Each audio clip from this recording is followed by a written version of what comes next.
Good morning everyone. Hello everyone and नमस्ते। कैसे हैं मेरे सब shining stars? Welcome back again to my channel the shining stars by Shiny Gupta.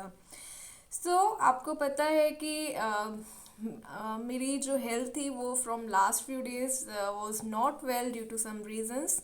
So because of which I was not able to make videos for you, so extremely sorry for that. I really apologize. Please मुझे उसके लिए माफ़ कीजिए और अब कोशिश करेंगे कि जल्दी से जल्दी ये वीडियोस रुके ना, कॉन्टीन्यूस बेसिस पे आप तक पहुंच पाए, और सो दैट कि जो स्टूडेंट्स रियली मेरी वीडियोस को फॉलो कर रहे हैं उन तक मेरी वीडियोस पहुंचे भी और वो इन वीडियोस का फ़ायदा उठा पाए, सो दैट कि ऐसा ना लगे कि वीडियोस जस्ट ऐसे ही टाइम पास के लिए बनाई जा रही है। ऐसा कुछ नहीं है। आपको पता होगा मेरे जो लास्ट 2 लेक्चर्स थे वो मैंने कैमरा ऑफ करके ही बनाए थे। वो यही रीज़न था कि मेरी हेल्थ ठीक नहीं थी, तो मैंने सोचा कि वॉइस तो है, एटलीस्ट वॉइस को ही पहुंचाऊं मैं। बट उसके बाद मेरी वॉइस भी मतलब बिल्कुल वो एकदम सोर थ्रोट एंड कफ की वजह से वॉइस भी फ्लुएंटली मैं नहीं बोल पा रही थी। तो फिर वो अनलकीली मतलब मेरा जो था, एक कहते हैं ना रिदम होता है, वो ब्रेक हो गया। सो एक्सट्रीमली सॉरी फॉर दैट। तो आज से हम कोशिश करते हैं कि फिर से हम बैक ऑन ट्रैक आ जाएं और आप मेरे साथ साथ मेरी सीरीज़ को फॉलो कीजिए, और आपके जो भी एग्ज़ाम्स अब आने वाले हैं उसके लिए आप अच्छे से प्रिपेयर कीजिए। ठीक है, तो आपको पता है कि लास्ट जो लेक्चर था मेरा, दैट इज़ 22, उसमें हमने थ्योरी ऑफ एट्रीब्यूट्स जो यूनिट था वो कंप्लीट कर दिया था। और आई होप आप सभी साथ साथ चल भी रहे होंगे। वो आई रियली होप कि आपने फर्स्ट टू 6 यूनिट्स जो हैं वो कंप्लीट कर लिए होंगे अच्छे से। ठीक है, तो फर्स्ट 5 यूनिट्स के तो विद एमसीक्यूज आपकी प्रिपरेशन हो चुकी होनी चाहिए, और 6 यूनिट जो है थियरी ऑफ एट्रीब्यूट्स वो भी आपको पता होना चाहिए। ठीक है, इस सेक्शन को करने से पहले आप यूनिट 6 को रिवाइज कर लीजिएगा, क्योंकि आपको पता है बीच में टाइम लैग काफ़ी आ गया है।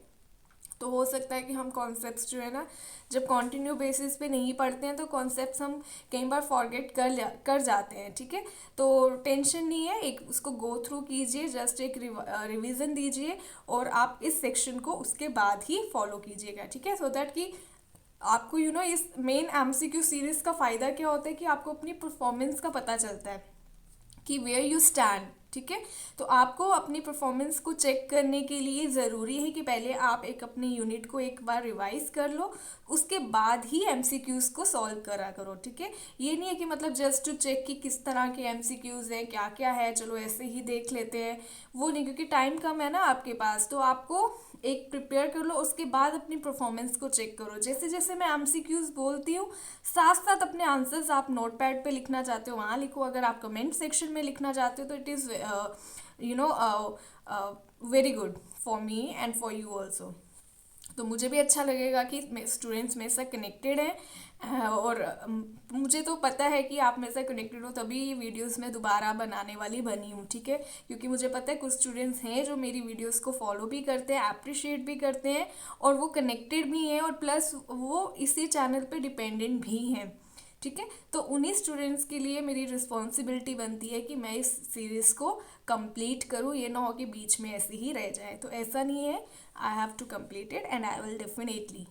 Okay, so let's get started with our unit 6 MCQs. And what is the first one? That is, let's get ahead with this. Question number 1 is, if 2 attributes are there, the number of classes will be. अगर हमारे पास 2 attributes हैं तो हमारे पास number of classes कितनी होंगी। ठीक है, तो आपको पता है कि नंबर ऑफ क्लासेस को फाइंड आउट करने के लिए मैंने आपको एक फॉर्मूला बताया था। अब आपको जो माइंड है ना एकदम क्विक, उसको रिकैप हो जाना चाहिए, रिकॉल इजीली हो जाना चाहिए कि आपको मैंने ट्रिक बताई थी। ठीक है, टेक्निक कह सकते हो, ट्रिक कह सकते हो, in whatever way you want to recall it. आपको पता है, अगर हम एक एट्रीब्यूट की बात करते हैं, if we are talking about only 1 attribute, isn't it, अगर हमारे पास एक एट्रीब्यूट हो तो 1 एट्रीब्यूट के केस में आपको पता है 3 क्लासेस वी हैव, है ना। ए, उसका एब्सेंस अल्फा और n मीन्स टोटल पॉपुलेशन आपकी, ठीक है। तो 3 है, that means formula for calculating n number of classes means 3 raise to power n। यही था फॉर्मूला, मुझे मिल गया। अब मुझे कैसे number of classes find out करना है, इसका आंसर आप कमेंट सेक्शन में लिख सकते हैं। Formula is 3 raise to power n, clear. So here for 2 attributes n is equals to 2, that means 3 raised to power 2. So this is equals to 3 into 3 means 3 को हमने 2 times multiply करना है, so 3 into 3 is equals to 9. So here the right option is option number 2, B. Option B is the right one, 9 here. ठीक है, I hope आपका भी same answer आया होगा. Okay, next question is an attribute means attribute का क्या मतलब है। एट्रीब्यूट हम किसे कहते हैं, हमने कितनी बार यूनिट 1 जब मैंने स्टार्ट किया था तब भी मैंने फर्स्ट लेक्चर में बताया था, एट्रीब्यूट को मैंने डिटेल में बताया था कि एट्रीब्यूट हम किसे कहते हैं। और उसके बाद हमने इस यूनिट में भी मैंने आपको बताया कि एट्रीब्यूट सबसे पहले होता क्या है, ठीक है। तो एट्रीब्यूट मीन्स कोई भी क्वालिटी की जब हम बात करते हैं या कोई भी हम करेक्टरिस्टिक की जब हम बात करते हैं उसे हम क्या कहते हैं, एट्रीब्यूट कहते हैं, ठीक है। किसी भी क्वालिटी या करेक्टरिस्टिक को ही हम एट्रीब्यूट कहते हैं। सो the right option is option number ए। किसी क्वांटिटेटिव मेजरमेंट से ये रिलेट नहीं करती है। क्वालिटेटिव करेक्टरिस्टिक्स को हम मेजर करते हैं with the help of quantitative measurements, ठीक है। तो यहाँ पे हम क्वालिटी की बात करते हैं, क्वांटिटी की बात नहीं करते हैं। So both A and B can not be the answer and none of this is not the right one, clear. So here the right option is option number A, clear. Okay, next question is if AB is less than that of A into B upon N then there is what, ठीक है। अगर आपकी ये जो formula है ये बनता है if AB is less than that of A into B upon N means there are 2 attributes A and B, और अगर ये वाली कंडीशन आती है तो इस कंडीशन का क्या मतलब है। if there is positive association between A and B, negative association between A and B are independent attributes or none of these, what can be the right option? So आपको मैंने बताया था कि if A and B, अगर आपका AB A into B upon N के बराबर होगा तो they are independent, ठीक है। और अगर वो ग्रेटर होगा तो it is positive association, but here it is less than that of, ठीक है। Here it is less than that of A into B upon N, so there is negative association between attributes A and B, clear। Positive के लिए A be greater होता, independent के लिए equals to होता, ठीक है। Left hand side right hand side के बराबर होगी तो इंडिपेंडेंट, लेफ्ट हैंड साइड जो कि आपकी ये है ए बी, अगर ये ग्रेटर है दैट मीन्स पॉजिटिव, अगर ये लेस देन है that means negative, clear. So option C is the right one, clear। Okay, moving towards the next question, what is it? Let's have a look. If an attribute has 2 classes it is termed as, अगर किसी भी attribute की 2 ही classes हैं, ठीक है। अगर 2 classes हैं तो उसे हम क्या डेफिनेशन देंगे, क्या उसे नाम देंगे, क्या उसे हम मैनीफोल्ड क्लासिफिकेशन बोलेंगे, सिंपल बोलेंगे, ट्राइकॉटमी बोलेंगे या डाइकॉटमी बोलेंगे। तो आपको मैंने बताया था कि अगर आपके पास 2 ही क्लासेस रहती हैं तो उसे हम दैट मीन्स कहते हैं डाइकॉटमी, मीन डाई मीन्स 2, ठीक है। डाई का खुद में ही मतलब है 2, ठीक है। मैनीफोल्ड में तो हम मोर देन 2 क्लासेस होती है, ट्राइकॉटमी में ओनली 3 ही होंगी, ठीक है। तो सिंपल क्लासिफिकेशन तो जस्ट मैंने अपने एट्रीब्यूट को डिवाइड किया है, ठीक है, इनटू क्लासेस, ठीक है। तो यहाँ पे क्या है कि अगर हम स्पेसिफिकली सिर्फ 2 ही क्लासेस की बात कर रहे हैं, ठीक है, सिर्फ 2, तो that means dichotomy, clear. Okay, for 2 attributes A and B the total number of ultimate class frequencies. Now here we have to know how to calculate ultimate class frequencies, and I have explained you the formula for calculating ultimate class frequencies, and what is it? It is 2 raised to power n, clear। अब मुझे पता है कि ultimate class frequencies का formula 2n कैसे आया, क्योंकि मैंने आपको बताया था जब हम एक एट्रीब्यूट की बात करते हैं तो एक एट्रीब्यूट में अल्टीमेट क्लास फ्रीक्वेंसीज जो होती हैं वो दो ही होती हैं, that is A and alpha. Clear? क्योंकि ए और अल्फा ही एक एट्रीब्यूट के केस में highest order class frequency one attribute की ही होगी, वन क्लास फ्रीक्वेंसी की ही होगी, और that is A N alpha. और आपको मैंने बताया था ये जो एन है ये क्लास फ्रीक्वेंसी नहीं है, बल्कि it is class of zero order class frequency. ठीक है, ये जीरो ऑर्डर की क्लास है, ये किसी भी क्लास फ्रीक्वेंसी में अल्टीमेट क्लास फ्रीक्वेंसी या क्लास फ्रीक्वेंसीज में नहीं आते। Clear? Okay, so here the option is for two attributes. What is it? Two attributes है ना, that means n is number of attributes. So 2 raised power n is equals to 2 raised power 2. ठीक है, तो 2 2s are 4. That means here the right option is option number B. Clear? B. ठीक है, क्यों? क्योंकि दो attributes की बात कर रहे हैं तो number of ultimate classes is equals to 2 into 2. ठीक है, 2 raised power, so it is 4. Clear? साथ साथ ऑप्शंस प्लीज कमेंट सेक्शन में आप लिख सकते हो। Okay, if the class frequency A B is equals to 0 then the value of Q will be. अब आपको पता है कि यहाँ पे ये जो क्यू है ये क्या है? क्यू मीन्स आपका, let me write down, use coefficient of association. I hope you know it, भूल नहीं गए होंगे कुछ भी, है ना? I know. तो Q को मैंने बताया था कि यूज कोफिशिएंट ऑफ एसोसिएशन को ही हम डिनोट करते हैं बाय Q। सो यहाँ पे आपको पूछा गया है कि अगर आपके ए बी की वैल्यू 0 आए तो Q की वैल्यू क्या निकल के आएगी? आपको A की वैल्यू गिवन है, लेकिन इस एक वैल्यू से ही आप पूरा फॉर्मूला जो है वो पुट कर सकते हो वैल्यूज़ को, और आप बता सकते हो कि क्या होगी। ठीक है, तो यहाँ पे देखो फॉर्मूला पहले आपको पता होना चाहिए। फॉर्मूला क्या है? Q is equals to A B, है ना, फिर इसी के negative attributes alpha beta minus अब A beta and alpha B. Clear? Whole divided by A B into alpha beta, ठीक है, plus A beta and alpha B. ठीक है, अब इन्होंने क्या बोला? This A B is equals to 0। Clear? अब आपको पता है अगर ये वैल्यू 0 है तो इस वैल्यू के साथ अगर ये वैल्यू मल्टीप्लाई होगी तो obviously anything multiply by 0 is always equals to 0, this we know ना। ठीक है, अगर आपको नहीं भी पता तब भी आपको पता है, अब चल जाना चाहिए कि कुछ भी हम मल्टीप्लाई करेंगे, 9 इंटू 0 करें 0 ही रहेगा, 10 इंटू 0 करें तो वो भी 0 ही रहेगा। क्लियर? तो ये वाली जो मेरी सेक्शन है ये ऑटोमेटिकली क्या हो गई? 0 बन गई।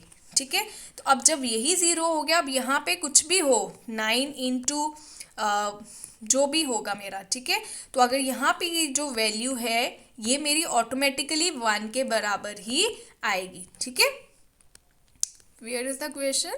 सो if A B is equals to 0 that means जो भी है मेरा क्वेश्चन, ठीक है, जो भी वैल्यू है वो मेरे नेगेटिव के बाद की वैल्यू जो है वो उसके बराबर ही आएगी। ठीक है, so that is equals to 1, क्योंकि आपको पता है ए बीटा, ठीक है, इंटू अल्फा बी कुछ भी हो, ठीक है, चाहे वो 9 हो, यहाँ पे 2 हो, ठीक है, तो नीचे भी आपको पता है 9 इंटू 2 ही होगा, तो 9 9 भी कैंसिल, 2 2 भी कैंसिल, तो automatically it is equals to -1 always, क्योंकि न्यूमरेटर और डिनोमिनेटर तो सेम है तो वो तो कैंसिल आउट हो जाएगा ना, तो 1 ही आपका आंसर रहेगा।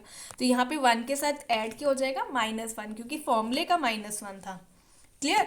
तो आपका हमेशा आंसर जो होगा वो यहाँ पे -1 के बराबर ही आएगा। So right option is option number A. ठीक है, मार्क क्यों नहीं हो रहा? ओहो, ऑप्शन नंबर ए। ठीक है, clear? -1। Okay, on the other hand अगर आपके पास लेफ्ट हैंड साइड ए बीटा अगर सपोज करो 0 है, ठीक है, तो फिर वैल्यू किसके बराबर आएगी? फिर क्यू की वैल्यू क्या होगी? Then Q is equals to +1, क्योंकि अब माइनस वाला पूरा सेक्शन न्यूमरेटर डिनोमिनेटर 0 हो जाएगा, तो मेरी वैल्यू किसके बराबर आएगी, +1 के बराबर। Okay, so I really hope it is clear to you. Okay, moving towards the next question.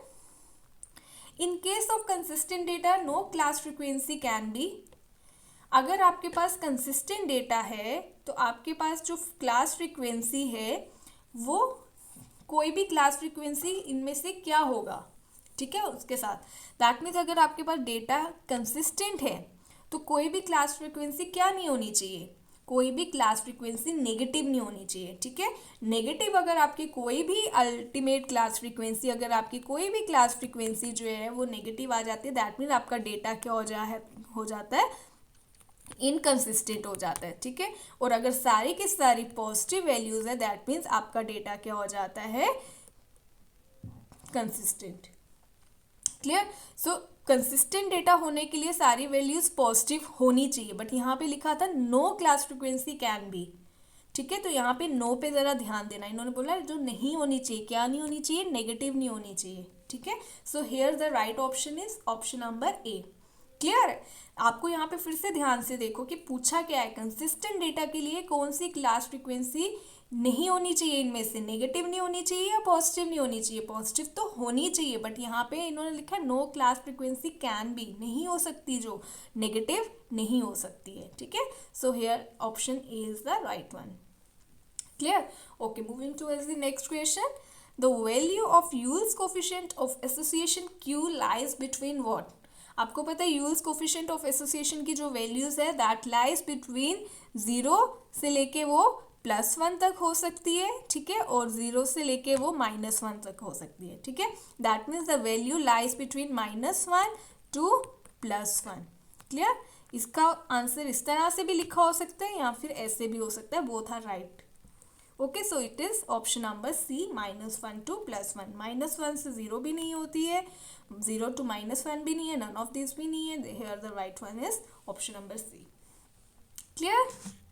Okay, next question is if an attribute has more than 2 classes. पीछे हमारे पास एक क्वेश्चन हमने पढ़ा था कि जहाँ पे हमारे पास सिर्फ 2 ही क्लासेस होती है। If we have only 2 classes then there is dichotomy, but if we have more than 2 classes then it is manifold classification. If we have only 3 classes that means it is trichotomy, but here we have more than 2 classes and what is the number we don't know, ठीक है। 2 हो सकता है, 3 हो सकता है, 4 हो सकता है, 5 हो सकता है, तो अगर वो कोई भी नंबर है that means it is manifold classification only. Clear. Dichotomous में only 2 we have. Okay, now the next question is if the class frequency A beta is equals to 0। देखो क्वेश्चन वो आ गया, अगर आपके पास ए बीटा 0 है, अब आपके पास जो है ये वाला सेक्शन जो है -1 यहाँ पे 0 आ जाता है, ए बीटा इंटू अल्फा बी, ठीक है। तो अल्फा बी और ये वाला सेगमेंट जो है ए बीटा इंटू अल्फा बी, ठीक है। ये फॉर्मूले का मैं बता रही हूँ, यहाँ पे जो है ए बी अल्फा बीटा, ठीक है, whole divided by A B alpha beta. मेरे पास कोई और सोर्स नहीं है तो you have to cope up with me, कि आई होप आपको समझ आ रहा होगा, ठीक है। यहाँ पे लिखना थोड़ा सा मेसी हो जाता है, ठीक है। अब देखो यहाँ पे ये वैल्यू जो है वो 0 हो गई, अब ये वैल्यू 0 हो गई तो ऑटोमेटिकली ये पूरा सेक्शन क्या हो जाएगा, 0। तो अब यहाँ की वैल्यूज कुछ भी हो, हार्डली मैटर्स, जो भी हो, मैं यहाँ पे 30 लिख दूँ, मैं यहाँ पे 40 लिख दूँ, ठीक है, यहाँ पे भी 30 होगा, यहाँ पे भी 40 होगा, तो ऑब्वियस ही बात है ना, ये कैंसिल आउट हो जाएगा।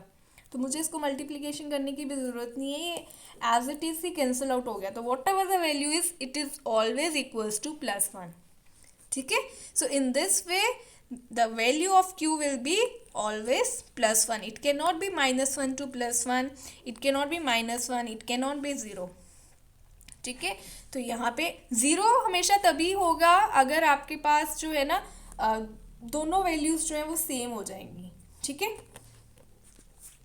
Okay, if A represent males and B represent literates then A beta stands for, और ये आपको मैंने पढ़ाया है कॉम्बिनेशंस में कॉम्बिनेशंस हम कैसे पढ़ते हैं और वो उनका क्या मतलब होता है, ठीक है। तो यहाँ पे आपको इन्होंने एक एग्जांपल दिए है कि ए मेल्स हैं और बी जो है वो लिटरेट्स हैं। तो ए बीटा बताओ क्या होगा।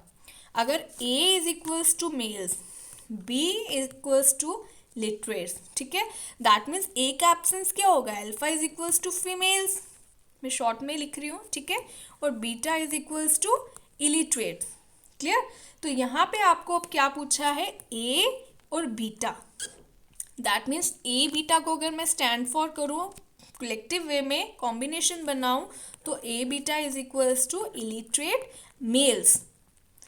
Now where is this option, क्या ये ऑप्शंस में लाई कर रहा है, illiterate males, where is it, it is in the option number B, so illiterate males is the right one.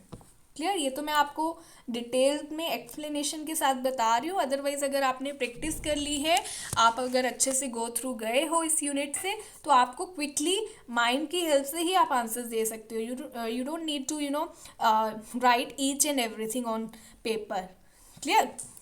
सो आप माइंड में ही आंसर फ्रेम कर सकते हो easily if you have completed this unit with me. Clear. Okay, now the next question is the contingency matrix for two attributes consists of dash square table. जो contingency matrix मैंने आपको बताया था, ठीक है, अगर हम दो ही एट्रीब्यूट्स, और आपको मैंने क्वेश्चंस जो है वो दो एट्रीब्यूट्स के केसेस में ही बताया है, ठीक है, तो दो एट्रीब्यूट्स के केसेस में उसमें कितने स्क्वायर टेबल बनता है। तो आपको पता है कंटीजेंसी मैट्रिक्स में दो, आपको मैंने बताया था ना, ए और अल्फा होता है, यहाँ पे बी और बीटा होता है, तो यहाँ पे हम कॉम्बिनेशंस बनाते हैं और यहाँ पे टोटल रहता है, ठीक है। तो ये कितने स्क्वायर टेबल बन रहा है, 1 2 3 4 5 6 7 8 9, that mean it is 9 square table, ठीक है। Option D is the right one. Clear. So it is 9 square table. Okay. Now the next question is the number of second order classes for 3 attributes. अब हमें यहाँ पे बताना है second order classes for 3 attributes. Order classes, आपको ultimate class frequencies के लिए formula समझ आया 2 rays power n, number of classes के लिए फॉर्मूला है 3 रेज़ पावर n, बट यहाँ पे ये पूछ रहे हैं सेकेंड ऑर्डर क्लासेस, और आपको मैंने इसके लिए भी फॉर्मूला बताया, सेकेंड ऑर्डर क्लासेस के लिए फॉर्मूला है NCR into 2 rays power r, यही है ना, ठीक है, NCR R into 2 rays power r। R means आपका जो ऑर्डर ऑफ क्लासेस है और n क्या है आपका नंबर ऑफ एट्रीब्यूट्स। क्लियर। तो आप n की जगह n को पुट करो, r की जगह r को पुट करो, और इस क्वेश्चन का मुझे आंसर कमेंट सेक्शन में लिख के दे सकते हो। क्लियर। अब आपको पता है NCR इज इक्वल्स टू, फटाफट से अगर मैं बताऊँ तो n factorial upon n minus r factorial into r factorial, ये फॉर्मूला है ना, ठीक है। दैट मीन्स NCR क्या बनेगा यहाँ पे 3C2, तो 3C2 को आप इसकी हेल्प से भी सॉल्व कर सकते हो, otherwise there is a shortcut technique. What is it, 3C2 is equals to, आपको 3 को 2 टाइम्स तक एक्सपेंड करना है, 3 इंटू 2 अपॉन 2 इंटू 1, ठीक है, ये कट गया, सीधे 3 आपके पास वैल्यू आ गई। एक ही स्टेप में आपका ये NCR आपका जो है वो सॉल्व हो गया। आपको इतने सारे स्टेप्स में जाने की ज़रूरत नहीं है कि पहले मैं n फैक्टोरियल निकालूं, फिर मैं n माइनस r फैक्टोरियल करूं, फिर मैं r फैक्टोरियल निकालूं, फिर मैं उसको सॉल्व करूं, डिवाइड करूं, मल्टीप्लाई करूं। नो, एक ही स्टेप में आपका आंसर आ गया। मैंने कुछ नहीं किया, जस्ट एक्सपेंड किया 3C2 को, 3 को पीछे लेके गई 2 टाइम्स तक, जितना डिनोमिनेटर समझ लो आपकी ये जो सबस्क्रिप्ट है उतना ही सुपरस्क्रिप्ट को आपको पीछे लेके जाना है 2 टाइम्स तक, 3 इंटू 2, अगर यहाँ पे 3 होता फिर 3 टाइम्स पीछे जाता, ठीक है, तो उतना ही पीछे 3 इंटू 2 अपॉन 2 इंटू 1, तो ये आपको पता है ये तो 1 की कोई यहाँ पे है नहीं, तो 3 आपका बच गया, ठीक है, और 2 रेज़ पावर 2 है, ठीक है। सो 3 into 4 is equals to 12, so the right option is option number D. Clear. Okay, now the next question is the number of classes for 6 attributes is, 6 attributes के लिए आपको नंबर ऑफ क्लासेस बतानी है, and what is the formula for calculating the number of classes, here is 3 raise power n, so here it is 3 raise power 6। अब 3 को आपको 6 times multiply करना है, और अगर आप 6 टाइम्स मल्टीप्लाई करते हो देन द आंसर इज 729, ठीक है। जैसे 3 into 3 into 3 into 3 into 3, 1 2 3 4 5 and 6, ठीक है। 3 3 ज़ा 9, 9 9 ज़ा 81, ठीक है। 81 इंटू 3 करो तो आ जाएगा 243, जो यहाँ पे ये था ए ऑप्शन, दैट इज 243। 243 तब आता अगर 3 रेज़ टू 5 होता, 5 एट्रीब्यूट्स के लिए पूछा जाता। तो 6 का आ गया 781 29। क्लियर। 342 तो कुछ है ही नहीं, वो जस्ट इन्होंने रिवर्स किया है यहाँ पे। Clear. Okay, now the next question is the number of ultimate class frequencies for the study of 4 attributes। अब आपको ultimate class frequencies बताना है for 4 attributes, और आपको पता है formula 2 raised to power n अब 2 raised to power 4, that means आपको 2 को 4 टाइम्स मल्टीप्लाई करना है, ठीक है। तो 2 to the 4, 4 to the 8, 8 to the 16, ठीक है। तो हो गया आपके पास आंसर, क्या है आपके पास 16। So the right option is option number B. Clear है। आई होप अब आपको ये चीज़ें समझ आ रही हो और अब आप रिलेट कर पा रहे हो कि, और डिफ्रेंशिएट भी कर पा रहे हो कि नंबर ऑफ क्लासेस के लिए क्या फॉर्मूला है, अल्टीमेट क्लास फ्रीक्वेंसी। क्विकली आपके दिमाग में ना आंसर फ्रेम हो जाएगा, ठीक है, और फॉर्मूला एकदम से आपको आ जाएगा, आपको कोई भी कन्फ्यूजन नहीं रहेगा। अल्टीमेट क्लास फ्रीक्वेंसी याद रखना, एक एट्रीब्यूट के केस में 2 होती है, तो फॉर्मूला बन गया 2 रेज़ टू n। एक एट्रीब्यूट के केस में नंबर ऑफ क्लासेस 3 होती है, फॉर्मूला बन गया 3 रेज़ टू n। और ऑर्डर ऑफ क्लासेस के लिए अलग ही फॉर्मूला है, लंबा सा, ठीक है। ओके, लंबा नहीं है बट सिर्फ लिखने के लिए थोड़ा सा, as compare to these two. Clear. Okay, moving towards the next question, what is it.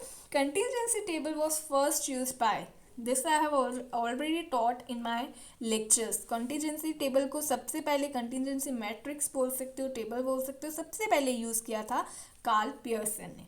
Clear. Okay, next question is, if a is equals to 100, b is equals to 150, ab is equals to 140 and n is equals to 500, then find out whether the data are consistent or not। इस तरह के questions भी आते हैं exam में, ठीक है, तो आपको ये भी पढ़ने हैं। अब आपको खुद ही देखना है कि आपको मैंने 3 मेथड्स बताए थे, कंपैरिजन, ठीक है, proportional method and the third one is use coefficient of association. तीनों मेथड से आंसर सेम आता है, लेकिन आपको अपना जो टाइम है उसको सेव करना है। तो टाइम सेव करने के लिए आपको वही मेथड यूज़ करना है जो कम से कम टाइम में मुझे अप्रोप्रिएट और एग्जैक्ट आंसर दे, ठीक है, जो एकदम करेक्ट हो। क्लियर। तो मुझे देखना है कि क्वेश्चन में ऐसी कौन कौन सी वैल्यूज़ गिवन है जिसको देखते ही मुझे पता चल जाए कि इसमें मेरा कौन सा मेथड जो है वो मुझे क्विकली आंसर देगा और करेक्टली भी।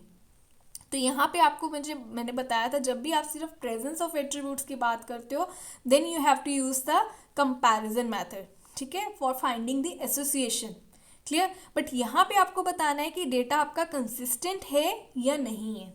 तो कंसिस्टेंसी के लिए आपको सिर्फ कंटीजेंसी टेबल बनाना रहता है, ठीक है। तो कंटीजेंसी टेबल आप जैसे ही बनाओगे उसमें वैल्यूज़ जो गिवन है वो डाल दोगे, और जो नहीं गिवन है वो कंटीजेंसी मैट्रिक्स को आप सॉल्व करोगे तो रिमेनिंग वैल्यूज़ भी आप फाइंड आउट कर सकते हो, ठीक है। तो जैसे ही वो वैल्यूज़ फाइंड आउट करोगे आपको पता चल जाएगा, अगर आपकी कोई भी अल्टीमेट क्लास फ्रीक्वेंसी जो है वो नेगेटिव हुई तो डेटा इनकन्सिस्टेंट हो जाएगा, अगर वो पॉजिटिव हुई दैट मीन डेटा जो है आपका कंसिस्टेंट है।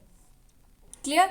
तो यहाँ पे अगर मैं आपको बताऊँ तो यहाँ पे जो डेटा होगा वो इनकन्सिस्टेंट होगा, ऑप्शन नंबर बी। लेकिन ये आपके लिए होम असाइनमेंट है कि आप इस क्वेश्चन को सॉल्व करके उसका स्क्रीनशॉट आप मुझे आप भेज सकते हो, ठीक है।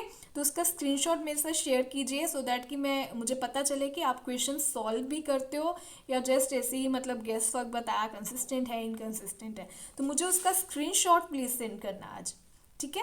तो ये आपके लिए एक होम असाइनमेंट है। Clear. Now the next question is, और ये बताइएगा कि कौन सी वैल्यू जो है वो नेगेटिव आई है और उस क्या वैल्यू आई, ठीक है, ये बताना है। अगर आप पूरा क्वेश्चन का स्क्रीनशॉट नहीं डाल सकते हो तो मुझे सिर्फ इतना बता देना कि किस वैल्यू, किस क्लास फ्रीक्वेंसी की वजह से वैल्यू जो है वो नेगेटिव आई है, वो क्या वैल्यू है जिसकी वजह से ये जो है इनकन्सिस्टेंट शो किया गया। Clear. Okay, question number 18th is, if AB upon B is greater than that of A beta upon beta, then the two attributes A and B are। देखो ये जो मेथड है, ये जो फॉर्मूला है, ये किसका है, कंपैरिजन मेथड, प्रोपोर्शन या यूज़। यूज़ का तो डेफिनेटली नहीं होगा, वो अलग ही है ना। तो मैंने आपको बताया था जब आपके पास बी और उसका एब्सेंस शो किया जा रहा हो, only B and its absence, that means it is your proportional method. और यहाँ पे देखो प्रोपोर्शंस की ही बात हो रही है, ठीक है। अब प्रोपोर्शनल मैथड में ये इंडिपेंडेंट है, पॉजिटिवली एसोसिएटेड है, ये नेगेटिवली। पॉजिटिव के लिए हमेशा ए बी वाली साइड जो होगी वो हमेशा ग्रेटर देन होगी, नेगेटिव के लिए ये वाली साइड हमेशा लेस देन होगी, और इंडिपेंडेंट के लिए ये वाली दोनों साइड्स जो होंगी एक दूसरे के बराबर होंगी, ठीक है। यही डिफरेंस है सिर्फ। तो यहाँ पे आपको पता है greater than, A B upon B is greater than that, this side is greater than that of this side, so here it is positively associated. Clear. अगर ये लेस देन होता तो नेगेटिवली, अगर ये दोनों बराबर होते तो independent. So here the right option is option number B. Clear. Okay, moving towards the next question. If AB is equals to 200, beta is equals to 25, B is equals to 10, ठीक है, and A beta is equals to 250. Now find out how A and B are associated. अब देखो यहाँ पे आपको आ गया ना question की, अब आपको बताना है A और B जो है वो कैसे एसोसिएटेड हैं। A और B जो है वो यहाँ पे अब आपको फॉर्मूला कौन सा ही लगाना है, कंपैरिजन, प्रोपोर्शन और यूल्स। तो आप देख सकते हो सीधे आपको क्लियरली पता चल रहा है यहाँ पे ए बी गिवन है, ए बी गिवन है, ठीक है, बी भी गिवन है, ए बीटा गिवन है और बीटा गिवन है। देख रहे हो ऊपर वाला जो है फॉर्मूला यहाँ पे गिवन है, ठीक है। दैट मीन्स आपको प्रोपोर्शनल मैथड जो है वो यूज़ करना है यहाँ पे, ठीक है। और कंपैरिजन मेथड नहीं लगाओगे, ना ही यूज कोफिशिएंट लगाओगे। तो सीधे वैल्यूज पुट कर लो यहाँ पे, क्या आएगी, ए बी कितना है 200 और बी कितना है 10, दिस इज इक्वल्स टू, अभी हम इक्वल्स टू ही लगाएंगे, ए बीटा कितना है 250 अपॉन बीटा कितना है 25, ठीक है। Okay, A beta is equals to 250 and beta is equals to 25। सो अब आप क्या करोगे, नेक्स्ट स्टेप क्या होगा, इसको आप कैंसिल आउट कर दो, ठीक है। This is equals to 20 and यहाँ पे आप 25 1 से 25 और यहाँ पे आ गए 10। दैट मीन्स यहाँ की वैल्यू आ रही है आपकी, इस सेक्शन को अगर मैं सॉल्व करूँ तो 20 आ रहा है, इस सेक्शन को सॉल्व करूँ तो 10 आ रहा है। अब 20 बड़ा है या 10, obviously you will say ma'am 20 is greater than that of 10, therefore 20 क्या है आपके पास, A B upon B is greater than that of A beta upon beta. That means ये वाला सेक्शन, ये वाला फॉर्मूला बन रहा है। तो अगर ये बन रहा है दैट मीन्स ये क्या होंगे, पॉजिटिवली, नेगेटिवली और what, this is positively associated.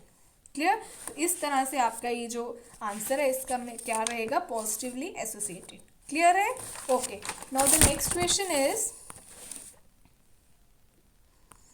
only 2 more questions are left, then we will wind up this lecture.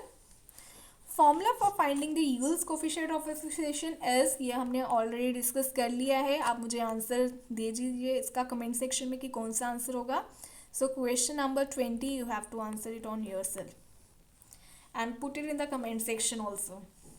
Okay, now the last question is, if AB is equals to 60, A beta is equals to 20, alpha beta is equals to 20, sorry, A beta is equals to 80 and alpha b is equals to 30। देखो अब सारे positive negative सब आ गया, तो सब आ गया, that means you have to use the Yule's coefficient, ठीक है। अगर सब आपको गिवन है तो यूल्स कोफिशिएंट के साथ आप जाओगे।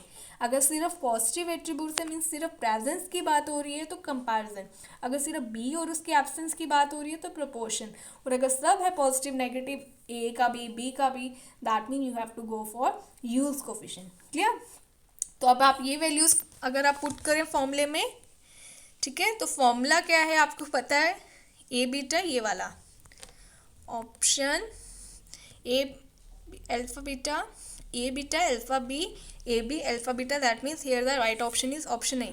अगर ये वैल्यू हम पुट करें इस फॉर्मूले में, ठीक है, क्या आएगी, ए बी 60 हो गया, 60 इंटू कितना है अल्फा बीटा कितना है 20, 60 into 20 upon 60 into 20 minus plus A beta कितना है, ए बीटा है 80, 80 इंटू अल्फा बी कितना है 30, 80 इंटू 30, ठीक है। ये वैल्यूज़ आपके पास आ गई। अब इस वैल्यूज़ को अगर आप सॉल्व करो, ये आ गया 6 to the 12, that means 1200 minus 8 three the 24, that means 2400। तो 1200 माइनस 2400 डिवाइडेड बाय 1200 प्लस 2400, ठीक है, ये आप लिख सकते हो। इस वैल्यूज़ को अगर आप सॉल्व करो तो वी विल गेट माइनस 1200, ठीक है, क्योंकि 24 में से 1200 माइनस करो तो we will left with minus 1200, क्योंकि 2400 बड़ा है, ठीक है। और नीचे अगर आप 1200 प्लस आप 2400 करो तो यू विल गेट 3600, क्लियर। अब आपको पता है 12 1 12, 12 3 36, तो यहाँ पे 0 0 कैंसिल हो गया। -1/3, -1/3 है ना, this is equals to what? अगर आप 3 को 1 से डिवाइड करो तो यू विल गेट 0.33, बट 0.33 के साथ क्या है? Minus, that mean -0.33। अब -0.33 क्या बता रहा है? पॉजिटिव और नेगेटिव। आपको पता है ये नंबर लाइन है, ये नंबर लाइन है, यहाँ पे +1 और यहाँ पे -1, तो जो आपकी माइनस की यहाँ पे -0.5, तो ये वैल्यू लाई कर रही है यहाँ पे 0.33, है ना, -0.33। तो दैट मीन्स ये कौन सी जगह आ रहा है आपका? प्लस साइड और माइनस साइड, माइनस नेगेटिव वाली साइड जा रहा है ना, दैट मीन्स कैसा एसोसिएशन होगा इन दोनों में? Negative association, clear. So this is all about your theory of attributes regarding MCQs.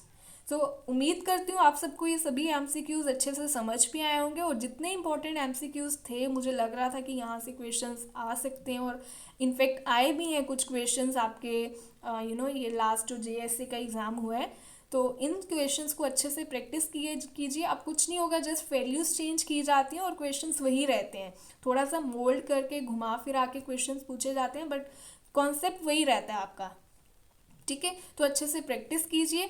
आज के लेक्चर को यहीं पे वाइंड अप करते हैं। नेक्स्ट लेक्चर में हम एक नए यूनिट के साथ आएंगे, तो प्लीज़ मेरे साथ जुड़े रहिए, और मेरे वीडियोस को लाइक कीजिए, कमेंट कीजिए, शेयर कीजिए ज़्यादा से ज़्यादा, सो दैट कि हर स्टूडेंट तक मेरे वीडियोस पहुंच पाएँ, ठीक है।